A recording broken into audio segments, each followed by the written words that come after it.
오늘은 고난주일 또는 종려주일이라고 부르는 주일입니다. 그러니까 이런 이름이 붙었다라는 것은 무슨 의미가 있는 것이겠죠. 고난주일, 왜 종려주일이죠. 오늘은 2000여 년 전 예수님이 이 땅에 오시고, 예수님은 이 땅을 약 30여 년을 사셨는데 생애 대부분을 비교적 조용한 그런 삶을 사시다가 마지막 3년 정도를 공생애를 사시게 됩니다. 공적인 생애를 사시죠. 그러니까 이때는 대중 앞에 나서서 가르치시기도 하시고, 또 병자들을 고치시기도 하시고, 많은 사람들을 만나기도 하시는, 그러니까 우리가 복음서, 성경의 복음서에 나오는 대부분의 시간들을 이렇게 보내십니다. 그리고 나서 이제 생애 마지막 일주일을 남기고 그 주일에, 그러니까 오늘 예루살렘 성에 들어가시고 이번 주 금요일에 십자가에 달리시게 됩니다. 그래서 오늘 예루살렘에 들어갈 때에 우리 찬양해 주신 목사님께서 말씀하셨듯이 예루살렘 들어갈 때에 군중들이 종려나무를 흔들며 그를 환영했다 해서 오늘 종려주일이다 라고 부르기도 하고, 이번 주간에 이제 고난을 당하신다 해서 이 주일을 고난주일이다 라고 부르기도 합니다. 그리고 이번 이 주간을 고난주간이다 라고 부르게 되지요. 여러분들 학교를 다닐 때 혹시 학교 다닐 때를 기억하면 좀 오래되신 분들도 있겠지만, 기억해 보면 국어 시간에 이런 문제들이 종종 있었죠. 어떤 글이나 지문을 쭉 주고 나서 이 지문을 읽고 이 지문의 주제어나 핵심 문장을 찾아라, 그러니까 이런 문제들이 있었고, 또 어떤 책을 읽을 때에도 어떤 단원을 읽어와 챕터를 읽어오고 그 챕터의 주제어나 핵심 문장을 찾아와, 이런 과제들이 있곤 했었는데요. 이런 거 여러분들 혹시 잘 하셨었습니까? 이런 과제는 물론 그 글이 길면 길수록 더 어려웠죠. 길수록 그걸 짧게 줄이는 게, 그렇게 말하는 게 어려웠고, 또 그리고 생각해 보면 답을 잘 찾는 가장 좋은 방법은 뭐니 해도 여러 번 그것을 읽는 것이었습니다.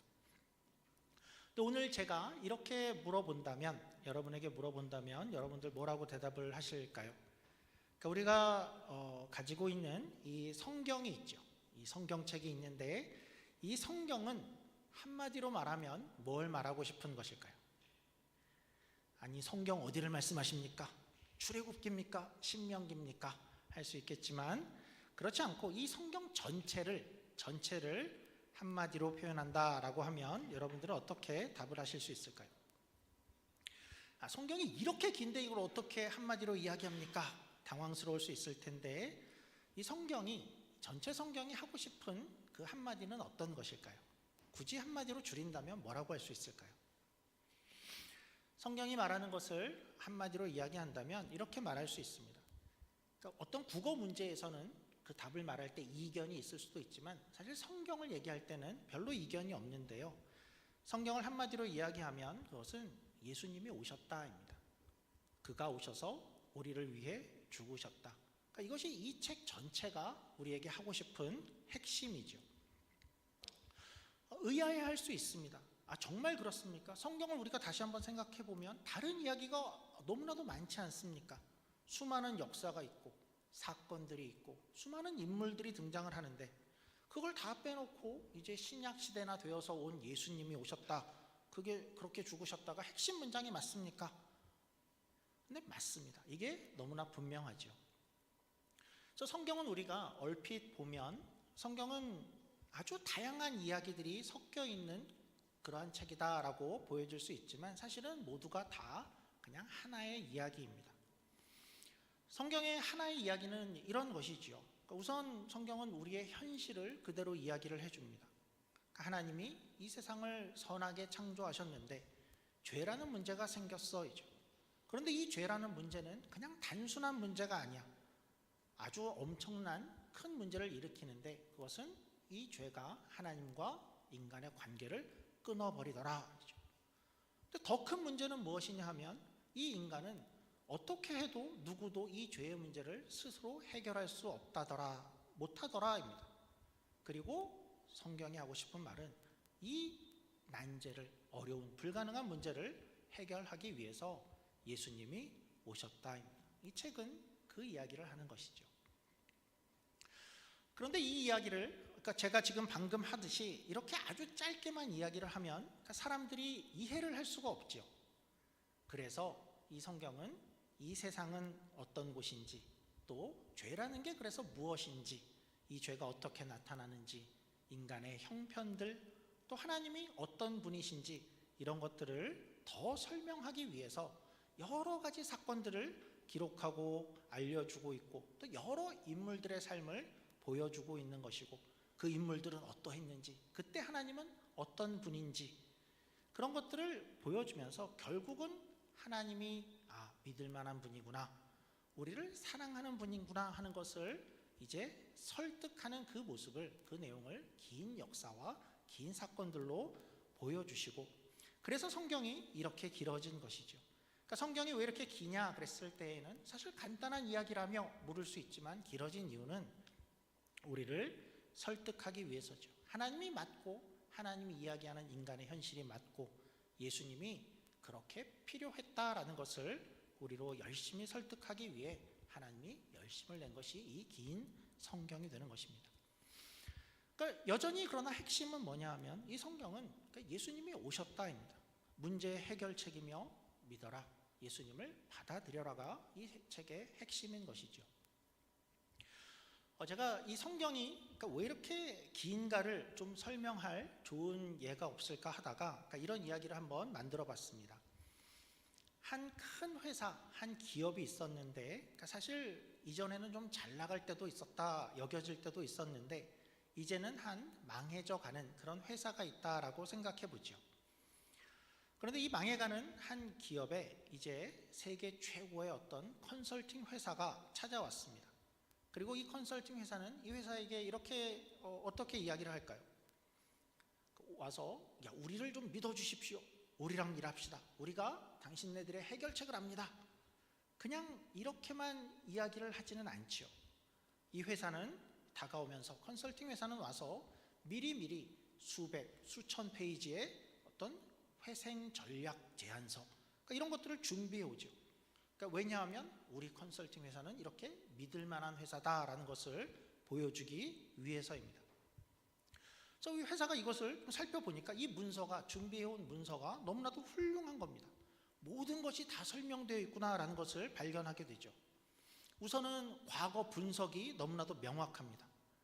우리 회사가 왜 그동안 어떤 분식회계나 비자금, 그런 온갖 잘못들로 왜 이렇게 골마 터진 문제들이 생기게 되었는지, 이 보고서가 완전히 날카롭게 분석을 해내고 있습니다. 우리를 잘 알고 있구나가 되죠. 또 미래에 대한 전망도 있습니다. 이 회사가 이제 이 AI의 시대에 맞춰서 회사가 어떻게 변모를 하고, 직원들의 복지는 어떻게 챙겨야 되고, 자녀의 학자금, 자동차 지원은 어떻게 사원들을 돌볼 것인가, 어떤 회사의 아주 멋있는 청사진을 또 제시합니다. 또 현재를 위한 운영 지침도 있습니다. 아침에는 모여서 어떻게 회의를 하고, 하루를 어떻게 지내며, 사원들끼리는 어떻게 지내야 되는지 모든 행동 강령들이 다 들어가 있습니다. 그러니까 이걸 다 읽으면 이제 기울어져 가는 이 회사는 어떻게 될까요? 우리보다 우리를 더 잘 알고 있구나, 믿을 만하다 하고 그 회사의 제안을 받아들이고 싶어지겠죠. 그러니까 하나님이 이렇게 하신 것과 굉장히 비슷한 겁니다. 하나님은 성경을 가지고 이런 내용을, 이 방대한 내용을 가지고 우리에게 그렇게 다가오시고 설득을 하시는 겁니다. 내가 너희의 인생의 과거의 모습들, 너희가 어떤 존재인지를 너희보다 더 잘 알고 있다. 그리고 우리가 읽어보니 정말 맞는 것입니다. 미래는 이럴 것이다, 너희는 이렇게 해야 된다. 모두 읽어보니까 참 성경이 맞다 하게 되고, 그래서 하나님은 참 믿을 만한 분이구나가 되고, 이제 그리고 나서 하나님께서 그리고 나서 말씀하고 싶은 핵심, 예수님을 믿어라, 예수님이 우리를 위해서 죽으신 것이다, 그것이 과연 우리의 과거와 미래와 또 우리의 현재를 위한 유일한 살 길이구나 하는 것이 비로소 우리가 그때 받아지게 되는 것이죠. 이 모든 글의, 이 성경의 모든 글의 핵심은 다시 한번 예수님이 우리를 위해서 죽으셨다입니다. 근데 우리는 어떠냐 하면 이것을 자주 잊고 지내기가 쉽지요. 그래서 오늘 이 시간에는 우리가 어쩌면 자주 잊고 지내기 쉬운 이 중요한 십자가의 내용, 또 십자가의 장면을 한번 조금 차분히, 조금은 담담하게 다시 한번 좀 읽어가면 좋겠고, 그리고 나서 성찬의 시간으로 나아가면 좋겠습니다. 2000여 년 전으로 한번 돌아가 보죠. 제가 이야기로 한번 들려드리도록 하겠습니다. 예수님은 이제 2000여 년 전, 이제 그 날이 되었습니다. 십자가를 지시기 전날 저녁이 되었고, 제자들과 최후의 만찬을 하시게 됩니다. 마지막 날, 마지막 밤이니 예수님이 얼마나 또 하실 말씀이, 또 중요한 말씀이 많았을까요? 요한복음을 보면 4장, 5장에 걸쳐서 긴 강화와 또 기도의 내용이 나옵니다. 그리고 나서 그 더 늦은 밤에 이제 겟세마네 동산에 가셔서 땀방울이 핏방울이 될 정도로 기도를 하시죠. 그리고 그 밤에 이제 거기까지 가룟 유다를 비롯한 군병들이 찾아옵니다. 군병들과 종교 지도자들이 찾아와서 예수님을 잡아갔고, 그리고 나서는 그 밤새 새벽 내내 예수님은 헤롯에게 또 빌라도에게 여기저기 보내지면서 여러 번의 재판과 신문을 받고 또 고문을 당하시게 됩니다. 그리고 결국 이제 로마 총독 빌라도는 본인은 죄를 찾지 못했지만 군중들의 성화로 말미암아서 폭동이 날까봐 에라 모르겠다, 예수님을 십자가에 내어주게 되죠. 우리 25절 보겠습니다. 오늘 읽은 본문 25절. 때가 제3시가 되어 십자가에 못 박으니라. 여기 3시는 몇 시인가요? 3시는 새벽 3시는 아니고 유대 시간이 성경에 나오면 오늘날의 시간으로 바꾸려면 거기에 더하기 6을 하면 됩니다. 그래서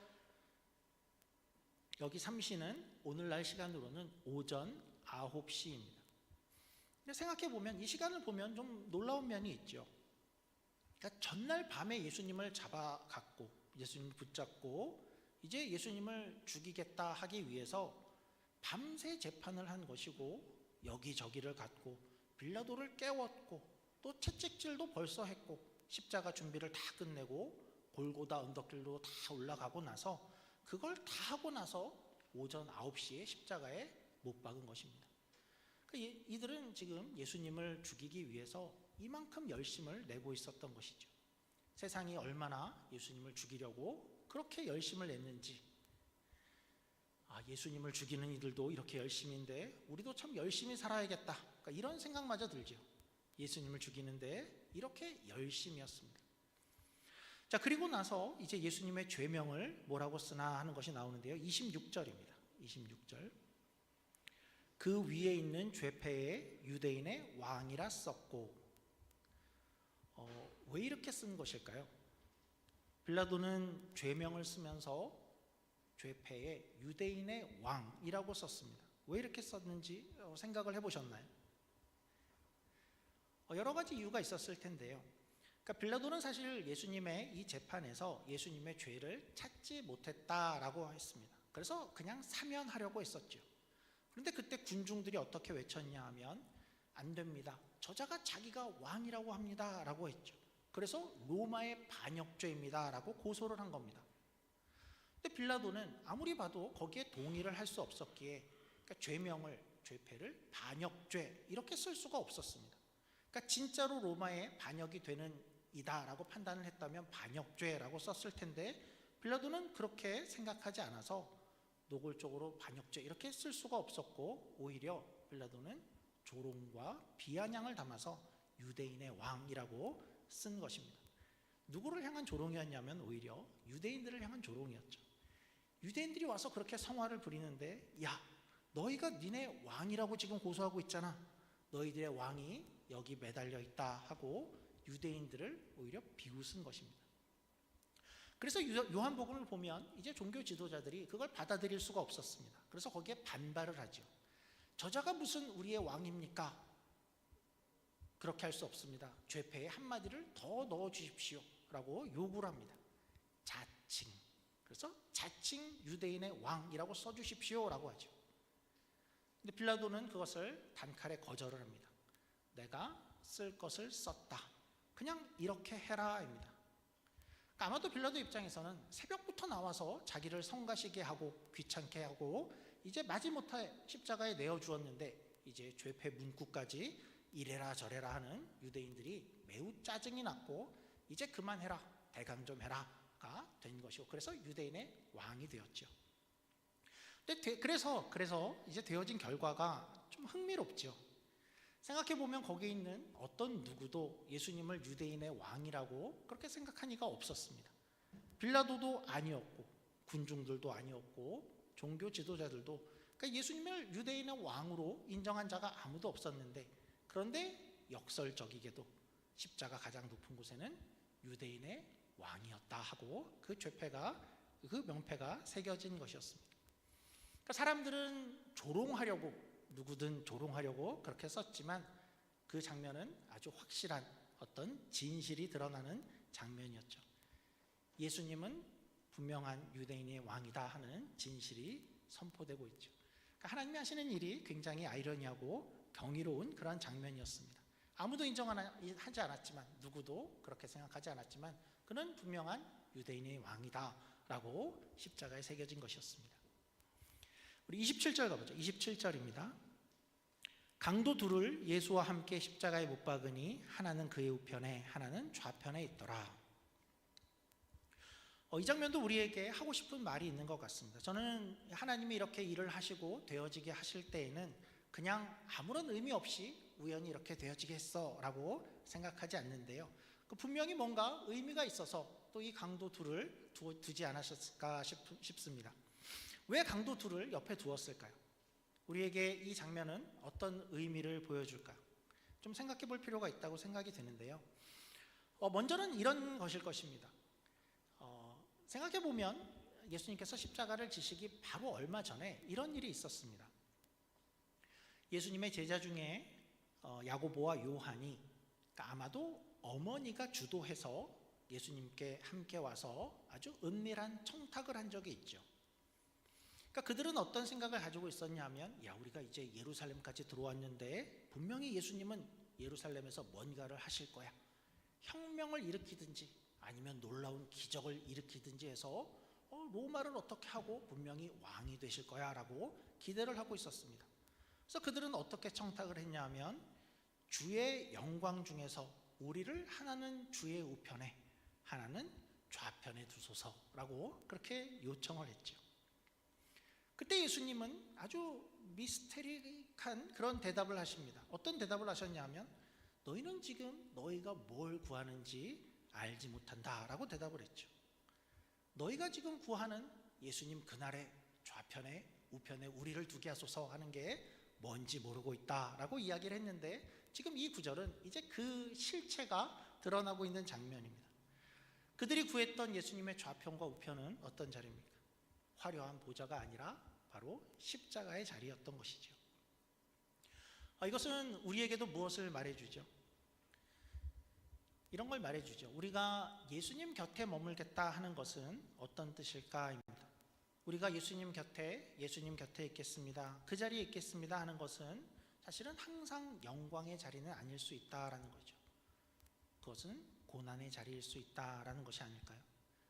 그러니까 우리가 예수님 곁에 가까이 머물겠습니다, 우리를 예수님 가까이 주십시오라고 이야기하는 것은 적어도 이 세상에서는 모든 것이 다 성공의 자리나 또 화려한 자리가 아니라, 거기는 오히려 예수님과 함께 십자가에 달리는 자리, 오히려 죽는 자리가 되어줄 수 있다라는 것을 보여주는 장면입니다. 그리고 또한 이 구절은 이런 생각을 하게도 하죠. 이 인류가 이제 십자가 앞에서 두 부류로 나눠지게 된다라는 것을 잘 보여주는 장면인 것 같습니다. 우리가 잘 알듯이 이후에 이 두 강도는 분명히 똑같이 예수님의 십자가 앞에 섰는데 결국은 다른 운명의 길을 가게 되죠. 한 강도는 십자가 앞에서 주님의 편을 택하게 됩니다. 그 앞에서 자기를 회개하고 거기서 돌이키게 되죠. 근데 똑같이 그곳에 있었던 다른 한 강도는 분명히 주님의 십자가 앞에 있는데 끝까지 주님을 조롱하고 돌이키지 않게 됩니다. 그러니까 이 장면은 어떻게 보면 온 인류가 십자가 앞에서 사람들이 두 부류로 나눠지는 그런 모습을 상징적으로 보여주는 장면인 것 같습니다. 세상에 이 장면이 묻는 질문은 이런 것이겠죠. 모두가 다 십자가를 보고 십자가를 듣고 십자가에 대해서 알게 되는데 그 앞에서 어떤 선택을 할 것인가? 그 앞에 나를 붙잡아 주십시오라고 나아갈 것인가? 아니면 계속해서 저게 뭐야 하고 조롱할 것인가? 십자가 앞에서 이 두 강도의 모습은 우리의 운명이 두 가지로 나눠진다 하는 것을 잘 보여주고 있는 것입니다. 우리 29절로 가보죠. 29절입니다. 이어지는 장면인데요. 지나가는 자들은 자기 머리를 흔들며 예수를 모욕하여 이르되 아하, 성전을 헐고 사흘에 짓는 자는 자여, 내가 너를 구원하여 십자가에서 내려오라 하고, 그와 같이 대제사장들도 서기관들과 함께 희롱하며 서로 말하되 그가 남은 구원하였으되 자기는 구원할 수 없도다. 이어지는 구절들이 보여주는 것은 그 십자가 앞에서 군중들이 계속해서 예수님을 조롱하더라 하는 것을 보여주는 장면이죠. 그리고 계속해서 대표적인 조롱의 장면은, 조롱의 대사는 이런 것입니다. 십자가에서 내려오라, 십자가에서 내려와 봐라 하는 그런 조롱이죠. 이건 무슨 뜻이죠? 야, 네가 하나님의 아들이라며 그런데 왜 십자가에 이렇게 무기력하게, 무력하게 꼼짝없이 거기 묶여있냐? 네가 너 자신도 살리지 못하면서 네가 무슨 구원자라고 하느냐? 저자가 예전에 이런 말도 했대. 너희가 성전을 헐어라, 그러면 내가 3일 만에 짓겠다. 야, 그런 헛소리를 저 사람이 말했어. 성전은커녕 이제 거기서 내려와 봐라. 계속된 조롱을 한 것이죠. 무슨 뜻이죠? 군중들의 이야기는 너를 여기서 증명해 봐라 하는 것입니다. 너의 능력을 네가 누군지 한번 증명해 봐라 하는 것이죠. 생각해 보면 그러니까 이 유혹은 굉장히 큰 유혹입니다. 우리 같으면 어땠을까요? 능력이 있는데 그 조롱을 잠잠히 참는 것, 그거 가능할까요? 물론 우리는 이렇게 생각할 수 있죠. 아, 예수님은 십자가를 지셔야 됐잖아요. 그러니까 거기에 있었던 겁니다. 근데 이런 것은 어떨까요? 예수님께서 십자가는 지시되 잠깐 좀 내려와서 조롱하는 이들을 꿀밤이라도 한 대 때려주고 그리고 나서 다시 올라가서 십자가를 지셨으면 어땠을까요? 야, 신기하지? 내 능력이 이 정도야. 그걸 보여줬다면 어땠을까요? 그러면 예수님의 능력이 증명되지 않았을까 싶은 생각도 드는데요. 그런데 이 장면은 아주 상징적으로, 그러니까 모든 기독교의 능력이 어디에 있는가 하는 것을 매우 단적으로 보여줍니다. 그러니까 예수님은 십자가에서 내려올 능력이 없어서 안 내려오신 것이 아니었죠. 그런데 기독교의 능력은, 또 진짜 능력은 거기서 내려오는 것이 아니라 끝까지 매달려 있는 것이 능력이기 때문이었습니다. 또 우리는 예수님의 이 장면을 보면서 우리는 조금만 억울해도, 그러니까 나를 증명하고 싶어서 굉장히 안달이 나죠. 내 힘을 어떻게든 보여주고 싶고, 나를 비웃는 사람들이 있어 코를 납작하게 해줄 거야. 그것이 우리의 솔직한 마음이죠. 근데 기독교의 능력은 어디 있다라고 이야기하냐 하면 나를 증명하는 힘이 아니라 나를 참아내는 힘이다 라고 이야기합니다. 세상은 너를 증명하러 내려와라 얘기했지만 예수님은 너희를 위해서 나는 여기를 참아내겠다라고 침묵하셨죠. 능력이 있지만 그것을 참는 것, 당연히 팔을 다 엎을 수 있지만 그것을 참아내는 그 사랑, 그 수치를 참는 것이 참된 기독교의 능력이라는 것을 보여주죠. 모든 역사를 봤을 때 기독교가 어떻게 세상을 바꿀 수 있고 또 세상을 변화시킬 수 있었냐 했을 때는 우리의 힘과 능력을 증명했을 때가 아니라 그것을 어떻게 사랑으로 참아내는가 하는 것에 기독교의 진짜 실력이 있었던 것입니다. 우리 33절도 가보죠. 33절입니다. 제6시가 되매 온 땅에 어둠이 임하여 제9시까지 계속되더니 제9시에 예수께서 크게 소리 지르시되 엘리 엘리 라마 사박다니 하시니, 이를 번역하면 나의 하나님 나의 하나님 어찌하여 나를 버리셨나이까 하는 뜻이라. 이 장면은 또 무엇을 보여주는 것일까요? 그러니까 왜 이런 일이 일어나는 것이고 또 예수님은 거기서 왜 이런 말씀을 하시는 것일까요? 우선 제6시가 되었답니다. 제6시가 되었는데 온 땅에 어둠이 왔다고 하죠. 6시는 언제냐면 6 더하기 6은 지금은 낮 12시입니다.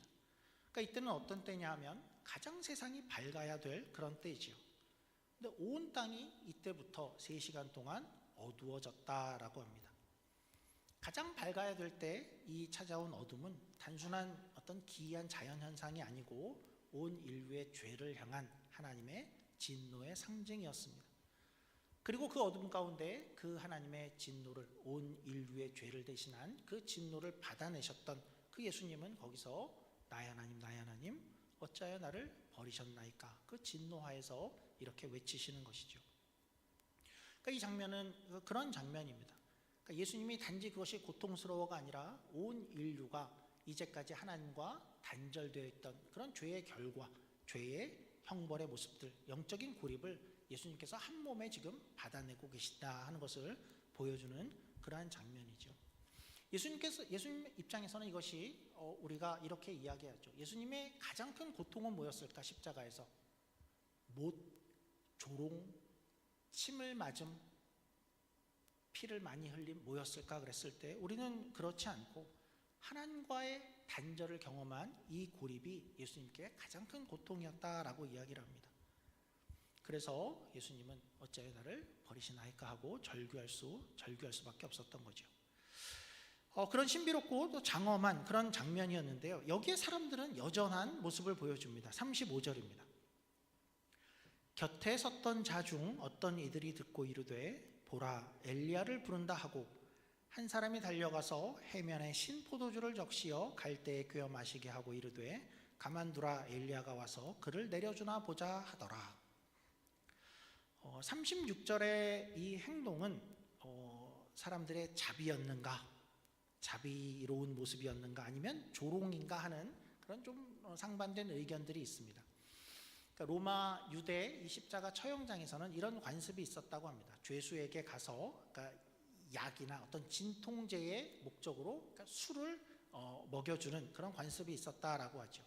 그러니까 그래서 조금이라도 고통을 잊게 하고 마른 입술을 달래게 하는 그런 의도가 있었던 관습이 있었다라고 합니다. 근데 우리가 생각해 보면 지금 이 장면은 꼭 그래 보이지는 않습니다. 예수님을 위해서 어떤 사람들이 달려와서 자비를 베푼 모습이라기보다는 오히려 더 잔인한 조롱에 가까운 것 같습니다. 오늘 이렇게 자세히 보면 이 마취제를 주는 것은 오히려 어떤 모습이어 보이냐 하면 예수님이 기절을 하거나 빨리 죽거나 그러지 않도록 우리가 더 구경거리를 삼자, 야 깨어나라, 무슨 일이 일어나 더 보자, 진짜 엘리야가 오나 보자 하는 그러한 장면들로 보이죠. 그러니까 이 마취제를 주는 사람이 이렇게 말을 하고 있습니다. 마취제를 주면서 야 가만히 있어봐, 혹시 엘리야라도 와서 무슨 일이 일어나나 이 구경을 더 즐기자 하고 군중들은 끝까지 조롱하고 있었다 이죠. 37절입니다. 이때 이제 예수께서 큰 소리를 지르시고 숨지시니라. 그러니까 요한복음에 따르면 이 큰 소리는 아마도 다 이루었다라는 그 말씀이었을 것입니다. 내가 할 일을 다 끝냈다. 창세부터 그리고 내가 이 땅에 올 때부터 목적했던 이 십자가의 일, 죄의 형벌을 다 받아내는 이 일을 다 이루었다 이죠. 그렇게 이제 창세기 때부터 모든 이 방대한 성경이 이야기하고 싶었던 예수님이 오셔서 죽으셨어의 그 장면이 이루어진 것이죠. 우리가 말씀을 좀 정리해 보면 그러니까 이런 생각을 하게 되죠. 특별히 6시부터 우리 제6시부터 9시까지 임했던 그 짙은 어둠을 다시 한번 생각을 좀 해보죠. 그 어둠은 어떤 어둠이죠? 그러니까 우리가 영원히 갇혀 있어야 됐던 그 어둠의 절망의 장소였죠. 예수님조차 어찌하여 나를 버리시나이까 했던 그 잔혹한 진노, 우리가 갇혀 있어야 됐던 그런 곳이었습니다. 예수님은 우리를 위해서 그 장면을 끝까지 참으셨고 또 한편 내 능력을 증명하러 예수님이 그 십자가를 내려오시지도 않으시고 우리를 사랑하기에 끝까지 십자가를 지시고 다 이루었다라고 말씀을 하신 것이죠. 그로 인해서 우리가 어떻게 되었는가, 우리의 모든 죄의 문제, 하나님과의 관계를 다시 한번 회복하고 어떤 일이 일어났는가 하는 것을 우리가 다시 한번 깨닫는 오늘의 시간이 되어지기를 원하고, 이제 예수님께서 이 십자가에서 당하신 그 조롱과 또 고통과 또 힘겨웠던 그 시간들, 그 희생의 의미를 우리가 다시 한번 기억하고 함께 성찬의 자리로 나아가면 좋겠습니다. 잠깐 기도하겠습니다. 하나님 아버지 감사합니다. 우리는 바쁜 분주한 삶 속에서 또 분주한 그런 시간들 가운데에서 이 모든 성경이 이야기하고 있는 십자가의 그 사건을 자주 잊고 지냅니다. 하나님, 그래서인지 하나님은 또 우리에게, 예수님은 우리에게 이 성찬의 자리를 마련해 주셨습니다. 우리가 이 성찬의 시간을 가질 때 다시 한번 예수님께서 우리를 위해서 그 살이 찢기시고 그 보혈을 흘리심을 다시 한번 기억하는 우리가 되어지게 하시고, 우리를 어떻게 끝까지 사랑하셨는지 우리가 다시 한번 확인하는 귀한 성찬의 시간이 되어지게 하여 주시옵소서. 감사하며 예수님 이름으로 기도드립니다. 아멘. 우리 예수나를 위하여 1장 찬양하시면서 1절 찬양하시면서 성찬으로 나아가도록 하겠습니다.